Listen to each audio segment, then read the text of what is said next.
Hello दोस्तों, मेरा नाम अमित सिंह। स्वागत है आपके अपने परिवार वन मोर स्टेप, एक और कदम सफलता की ओर।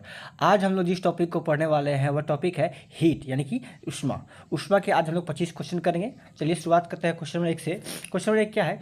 0 डिग्री सेंटीग्रेड कितने डिग्री फ़ारेनहाइट के बराबर होता है? Option A 100 degree Fahrenheit, option B 30 degree Fahrenheit, option C 34 degree Fahrenheit और ऑप्शन डी 32 डिग्री फ़ारेनहाइट। तो हमारा एक सूत्र होता है आपका सी -0/100 equal to F -32/180।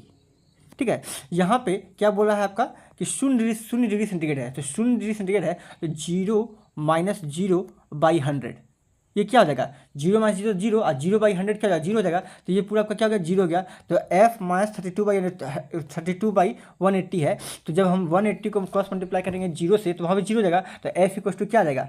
F equals to आ जाएगा आपका 32 डिग्री। ठीक है, तो 0 डिग्री सेंटीग्रेड और 32 डिग्री फ़ारेनहाइट जो है वो क्या होगा? बराबर होता है। तो इसका सही आंसर क्या हो जाएगा? Option number D. ठीक है, आगे बढ़ते हैं क्वेश्चन नंबर 2 की ओर। क्वेश्चन नंबर 2 क्या है? पानी का हिमांक बिंदु डैश है। पानी का हिमांक बिंदु क्या है? डैश है। Option A 40 degree Fahrenheit, option B 34 degree Fahrenheit, option C 42 degree Fahrenheit और ऑप्शन डी 32 डिग्री फ़ारेनहाइट। तो अभी थोड़ा देर पहले पढ़े हम लोग कि 0 डिग्री सेंटीग्रेड किसके बराबर है? 32 डिग्री फ़ारेनहाइट के बराबर है।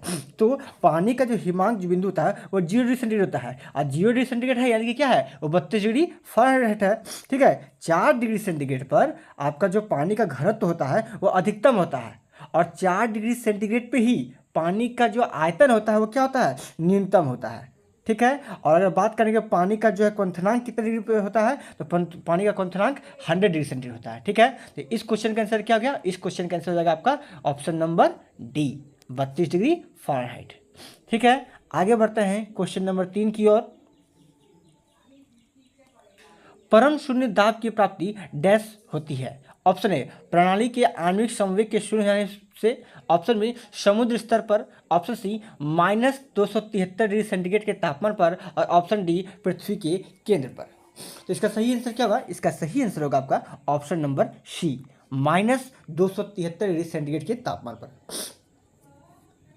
होता क्या है? परम शून्य के जो परम शून्य दाब की जो प्राप्ति होती है वो कितना होता है? -273 डिग्री सेंटीग्रेड तापमान होती है। -273 डिग्री सेंटीग्रेड तापमान को जानते हो परम शून्य तापमान कहते हैं। परम शून्य तापमान वह तापमान है जिसके नीचे ताप संभव ही नहीं है। इस ताप पर गैस की अणु गति शून्य हो जाती है, यानी कि इसके जो आगे जो है तापमान होता ही नहीं है, इससे कम तापमान होता ही नहीं है। ठीक है, तो इसका आंसर क्या हो गया आपका? Option number C. आगे बढ़ते हैं क्वेश्चन नंबर 4 की ओर। उस तापमान का मान कितना है जो मानव शरीर में सामान्य माना जाता है? सामान्य मतलब ठीक ठाक हो। ठीक है, option A 95 degree Fahrenheit, option B 98.6 degree Fahrenheit, option C 97 degree Fahrenheit और ऑप्शन डी 96.8 डिग्री फ़ारेनहाइट। इसका मतलब क्या? समान तापमान कहने का अर्थ है कि जहाँ पे आपको बुखार ना हो, फीवर ना हो, तो वह कौन सा टेम्परेचर है? वह है आपका option number B 98.6 degree Fahrenheit. इसी को हम लोग अगर सेंटीग्रेड में बात करें तो 37 डिग्री सेंटीग्रेड भी होता है। अगर सेंटीग्रेड पूछेगा तो क्या बोलेगा? 37 डिग्री सेंटीग्रेड। ठीक है, आगे बढ़ते हैं क्वेश्चन नंबर 5 की ओर। क्वेश्चन नंबर 5 क्या है? किस तापमान पर पानी तरल एवं ठोस दोनों स्थितियों में विद्यमान होता है? कहने का मतलब क्या है कि जो पानी है, वाटर है, वो लिक्विड भी रहे और आपका सॉलिड भी रहे, दोनों कंडीशन हो, दोनों स्टेट में पाया जाए। तो ऑप्शन ए क्या है? 100 डिग्री सेंटीग्रेड, ऑप्शन बी क्या है? -1 degree centigrade, option C 0 degree centigrade और ऑप्शन डी -100 डिग्री सेंटीग्रेड। इसका सही आंसर क्या होगा? इसका सही आंसर होगा option number C 0 degree centigrade पर क्या होता है कि जो वाटर है वो लिक्विड स्टेट में भी होता है, यानी कि तरल अवस्था में भी होता है, और सॉलिड स्टेट में होता है, यानी कि ठोस अवस्था में भी रहता है। ठीक है, आगे बढ़ते हैं क्वेश्चन नंबर 6 की ओर। केल्विन पैमाने पर लिए गए ताप को सेल्सियस पैमाने पर बदलने के लिए आपको दिए गए ताप में डैश होगा। ऑप्शन ए 273 घटाना, ऑप्शन बी 273 जोड़ना, ऑप्शन सी 273 से विभाजित करना, ऑप्शन डी 273 से गुना करना। तो क्या होगा यहाँ पे, आपको 273 से क्या करना होगा, घटाना होगा। क्या करना होगा, ऑप्शन नंबर ए 273 से घटाना होगा। यानी कि आपको केल्विन से, जब आपको जैसे मान लीजिए 300 केल्विन है, 300 केल्विन है, इसको आपको अगर चेंज करना है सेंटीग्रेड में, सेल्सियस में, तो आपको क्या करना पड़ेगा, इसमें 300 में से माइनस 273 केल्विन करना होगा। इसके बाद जो आपका आएगा 27 केल्विन, 27 ये डिग्री सेंटीग्रेड हो जाएगा। ठीक है। क्वेश्चन नंबर 7, घन वस्तु में ऊष्मा का चालन डैश पर निर्भर नहीं करता है। ऑप्शन ए सामग्री की घनता, ऑप्शन बी घर्षण, ऑप्शन सी सामग्री के आयाम और ऑप्शन डी इलेक्ट्रिक विन्यास। तो इसका सही आंसर क्या होगा, इसका सही आंसर होगा option number B. Option number B, घन वस्तु में ऊष्मा का चालन दर घर्षण पर निर्भर नहीं करता है, क्योंकि ऊष्मा एक बार क्या है, ऊर्जा है, जो दो वस्तुओं के बीच उसके तापांतर यानी कि ताप के अंतर के कारण एक वस्तु से दूसरे वस्तु में स्थानांतरित होती है। और ऊष्मा प्रवाह वस्तु के ताप, वस्तु में ऊष्मा की मात्रा तथा वस्तु के पदार्थ की प्रकृति पर निर्भर करता है, जो घन वस्तुओं में सामग्री का घनत्व, आयाम और इलेक्ट्रॉनिक विन्यास पर निर्भर करता है। ठीक है, घर्षण पर निर्भर नहीं करता है। आगे बढ़ते हैं क्वेश्चन नंबर 8 की तरफ। क्वेश्चन नंबर 8 क्या है, ऊनी कपड़े शरीर को जाड़े में गर्म रखते हैं क्योंकि, ऑप्शन ए ऊन ऊष्मा का कुचालक है, ऑप्शन बी ऊन ऊष्मा का सुचालक है, ऑप्शन सी ऊन शरीर के तापमान को बढ़ाता है, ऑप्शन डी ऊन शरीर के तापमान को घटाता है। तो इसका सही आंसर क्या होगा, इसका सही आंसर होगा ऑप्शन नंबर ए, ऊन ऊष्मा का क्या है, कुचालक है, जो हमारे शरीर की गर्मी को बाहर जाने से रोकता है। ऐसा नहीं कि ठंड में जो ठंड ज़्यादा पड़ती है तो उसको अंदर आने से रोकता है, नहीं, शरीर की गर्मी को बाहर जाने से रोकता है। और दूसरा कारण है, ऊनी कपड़ों के छिद्र में क्या होता है, हवा भर जाता है, जो ऊष्मा का क्या होता है, कुचालक है, जिस कारण शरीर से ऊष्मा की हानि नहीं होती है। ठीक है, आगे बढ़ते हैं क्वेश्चन नंबर 9 की तरफ। विकिरण द्वारा ऊष्मा का स्थानांतरण मुख्य रूप से निर्भर करता है। ऑप्शन ए इसके तापमान पर, ऑप्शन बी पिंड की प्रकृति पर, ऑप्शन सी इसके पृष्ठ के विस्तार एवं प्रकार पर, ऑप्शन डी उपरोक्त में से सभी। तो इसका सही आंसर क्या होगा, इसका सही आंसर होगा आपका उपरोक्त सभी। ये सभी जो है सही है। ठीक है, होता क्या है कि आपका जो विकिरण द्वारा जो ऊष्मा का स्थान होता है वो सतह पर तापमान पर भी निर्भर करता है और सतह की प्रकृति पर भी निर्भर करता है और उसके प्रसार पर भी निर्भर करता है। ठीक है, तो इसका सही आंसर क्या होगा, उपरोक्त में से सभी। आगे बढ़ते हैं क्वेश्चन नंबर 10 की ओर। क्वेश्चन 10 क्या है, द्रव और गैसों में ताप का अंतर मुख्य कारण क्या है। ऑप्शन ए चालकता, ऑप्शन बी विकिरण, ऑप्शन सी संवहन, ऑप्शन डी चालकता और विकिरण दोनों। इसका सही आंसर क्या होगा, इसका सही आंसर होगा आपका ऑप्शन नंबर सी संवहन। ठीक है, आगे बढ़ते हैं क्वेश्चन नंबर 11 की ओर। क्वेश्चन नंबर 11 क्या है, इनमें से कौन सा विद्युत का काफी अच्छा चालक है, क्या है, काफी अच्छा चालक है। तो ऑप्शन क्या है इसमें, option A mica, option B graphite, option C bakelite, option D शुष्क वायु। इसका सही आंसर क्या होगा, इसका सही आंसर होगा आपका option number B graphite. Graphite जो है ऊष्मा का बहुत अच्छा चालक है। ठीक है, आगे बढ़ते हैं क्वेश्चन नंबर 12 की ओर। किसी वस्तु में किसकी उपस्थिति के कारण वह विद्युत का सुचालक बनता है। Option A positron, option B neutron, option C proton, option D electron. तो इसका सही आंसर होगा आप लोगों का इलेक्ट्रॉन। इलेक्ट्रॉन की उपस्थिति के कारण जो है वो विद्युत क्या होता है, सुचालक होता है। ठीक है, आगे बढ़ते हैं क्वेश्चन नंबर 13 की ओर। किसी ठोस धातु की ऊष्म चालकता सामान्यतः बढ़ते तापमान के साथ क्या होगा। ऑप्शन ए बढ़ेगा, ऑप्शन बी घटेगा, ऑप्शन सी स्थिर रहेगा, ऑप्शन डी इसे घटना या बढ़ना तापमान पर निर्भर नहीं करता है।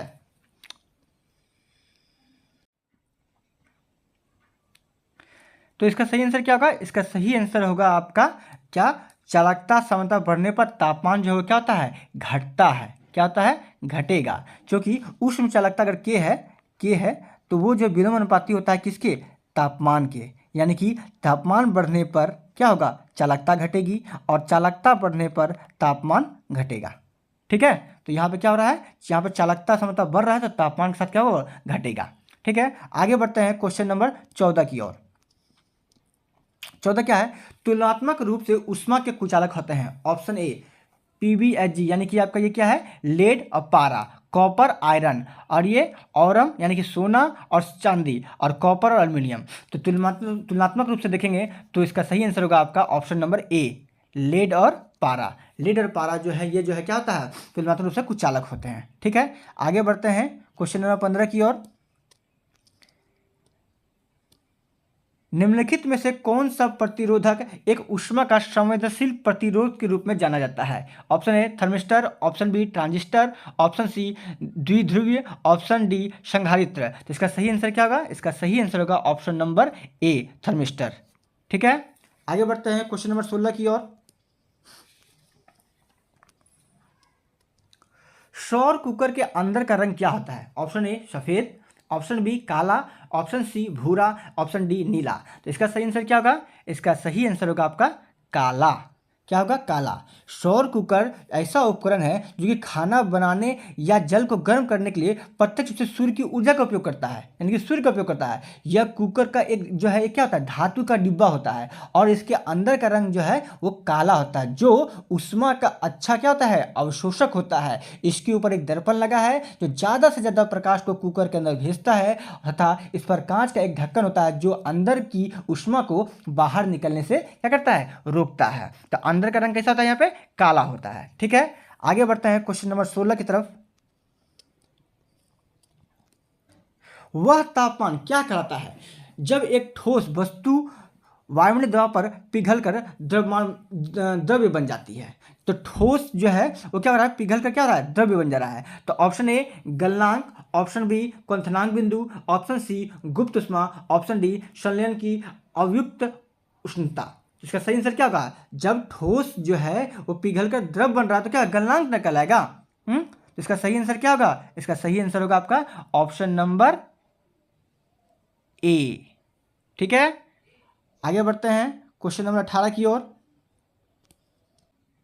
क्वेश्चन नंबर 18 किसी प्रशीतक का अपेक्षित गुणधर्म है? ऑप्शन ए निम्न क्वथनांक, ऑप्शन बी उच्च क्रांतिक तापमान, ऑप्शन सी वाष्पीकरण की उच्च गुप्त उष्मा, ऑप्शन डी इनमें से सभी। तो इसका सही आंसर होगा आपका ऑप्शन डी, इनमें से सभी, यानी कि निम्न क्वथनांक भी होना चाहिए, उच्च क्रांतिक तापमान होना चाहिए, और वाष्पीकरण की उच्च गुप्त उष्मा होना चाहिए। ठीक है, आगे बढ़ते हैं क्वेश्चन नंबर 19 की तरफ।